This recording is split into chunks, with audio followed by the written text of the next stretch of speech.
మన బంధువులు ఎవరు చెప్పండి? చెప్పండి, మన బంధువులు ఎవరు? నువ్వు బాగా బాగుంటే, నువ్వు బాగా సంపాదిస్తే వారానికి 3 సార్లు చిత్రం మన ఇంటికి చూడడానికి మనం.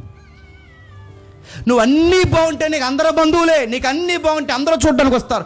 కానీ నీకు ఈ బంధువులు గమనించండి, మన బంధువులు ఎవరైనా మన పరిస్థితులు బాగుండి ఒక్కడ మనల్ని పలకరిస్తాడా? రూపాయి ఉంచు అంటారా? ఈ వస్త్రం ఉంచు అంటారా? కానీ నీకు సొత్తాలపించింది. నీ పరిస్థితులు వచ్చినప్పుడు ఆ బంధువులు నీ కొరకు స్టాండింగ్ తీసుకుంటారా? నవ్వుతారు. నీకేమైనా జరిగితే నవ్వుతారు. అందరికన్నా ముందు మనం నష్టపోతే మన మీద పక్కపోయి నవ్వుకునేది ఎవరు చెప్పనా? మన బంధువులే, మన చుట్టాలే, మన పట్టాలు. అందుకే చుట్టమన్నవాడు ఎవడైనా, మరి చెప్తాను, చుట్టమన్నవాడు ఎవడైనా నీ కష్టాల టైంలో నీకు ఆదుకుంటా నిజమైన చుట్టం. బంధువుడు అంటే ఎవడో చెప్పనా?